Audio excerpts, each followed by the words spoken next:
Hello, Jason here again. Today I want to talk about the concept that your life should be about moments, not metrics. And what I mean by that is our lives have become gamified and everything now is about numbers. It's like everything in life we're trying to get a higher score, whether that be our salary, the value of our house, the value of our car, how many steps we do a day, how much we lift at the gym. Everything revolves around numbers and improving numbers.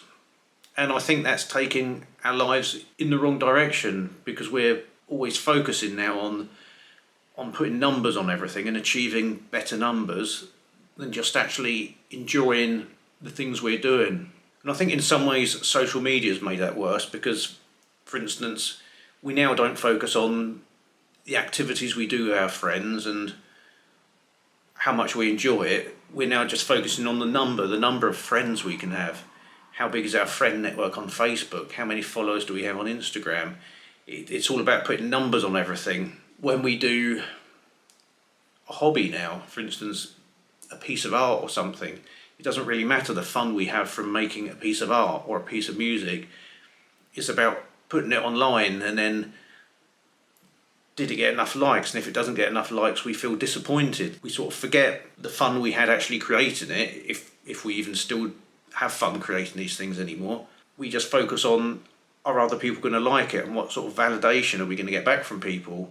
And it gets to the point where it starts to affect our lives. Again, going back to the example of an artist, you might say, well, I like drawing kittens, but when I put a picture of a kitten that I drew online, it didn't get as many likes as a picture of a dog that I put online. So now I'm just going to draw dogs and not bother drawing kittens, even though I'd be happier drawing kittens.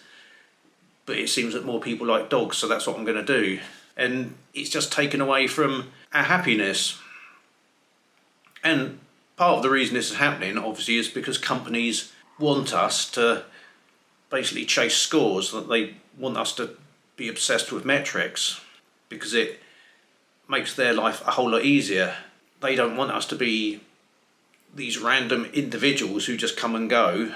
They want us to fit into sort of boxes that they can calculate, and they can then sell specific things to us based on what we do. They can addict us to their apps by making us chase scores so we keep using their apps more, or they can sell us new products to improve our scores on those apps. They can sell us new shoes that will make us run for longer, or sell us supplements that will make us lose weight and keep using the apps.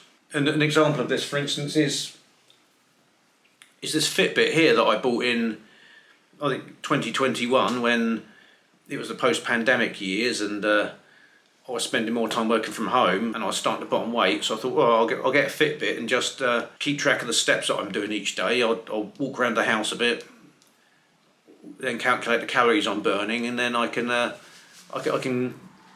keep my weight under control. But of course, the first thing you do when you get the Fitbit, which I think this one was about £120, is you think, well, okay, it's doing everything I want. It's recording my steps.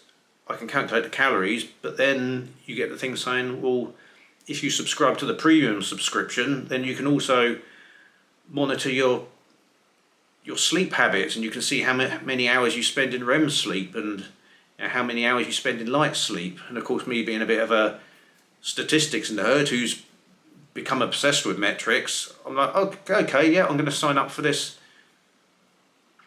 for this subscription for however much it was a month, just so I can get some additional metrics, and then I can start checking whether I'm going to bed too late or getting up too early or having disturbed sleep or whatever.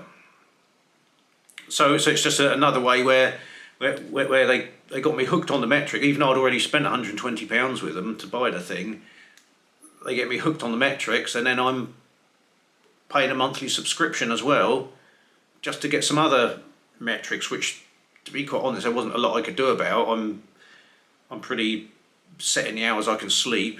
If you have to get up to work, then there's not a lot you can do about it, but you just become obsessed with it. And I think that's what companies do. If they can take our habits and they can convert them into numbers, they can track us for ad purposes. They can decide when we're online, what we like to do on something like a Fitbit thing, where it would also detect whether I was walking or whether I was cycling or whether I was running. So then in theory, when you go on the app on your phone, they can target you with particular ads. They can say, well, okay, well, this person spends most of their time cycling, let's send them the cycling related ads. Or this person spends most of their time running, let's send them the ads for running shoes. It's in companies' best interests, firstly to keep you using their product, but secondly to be able to target the ads to you that you're most likely going to want to, that you're going to be attracted by and the products you want to buy. So like I say, the downside of that is that we become so obsessed with just chasing numbers and trying to get a new high score on these things. Even salary at work, where we get more obsessed with chasing a number for a salary we have rather than actually whether we enjoy doing the job or not. And that's the big problem. We're chasing these metrics. We're not actually ever enjoying any of the moments like we should be. We're not stopping and just taking a step back and just enjoying drawing a picture without worrying about whether as many people are going to like it on Instagram as liked your last picture, or making a piece of music without worrying about how many people are going to stream it on Spotify or something. And I think this is what we have to get back to. But the problem is it's an addiction.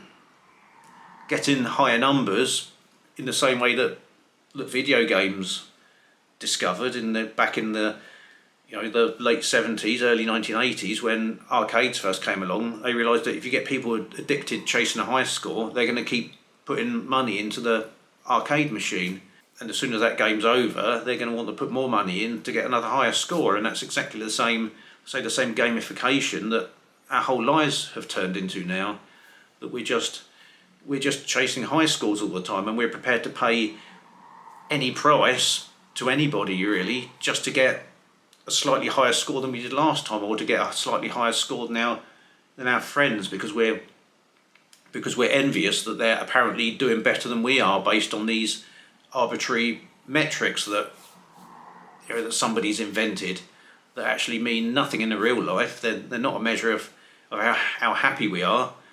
The fact of whether you've got a 20 grand car or a 200 grand car or a 200 pound car, it doesn't necessarily equate to how happy you are. It's just an arbitrary figure that looks good to outsiders if you're trying to impress people.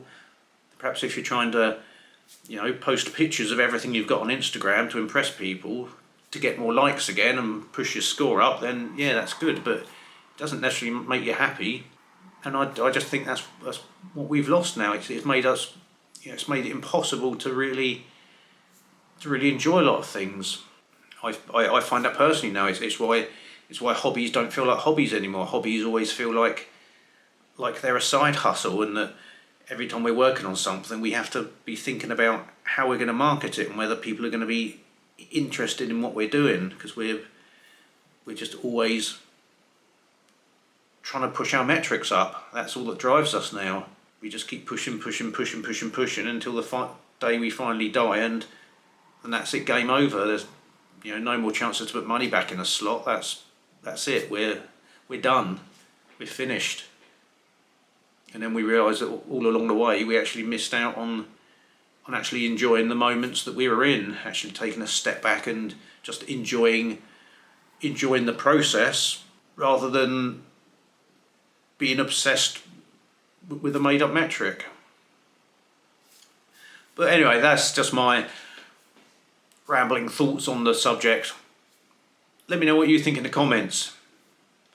Do you find yourself obsessed with metrics now, or are you sort of learning to detach from the metrics and actually enjoy the moments in life regardless? Let me know. And until next time, I've been Jason, you've been you. Let's keep doing what we do. Bye for now.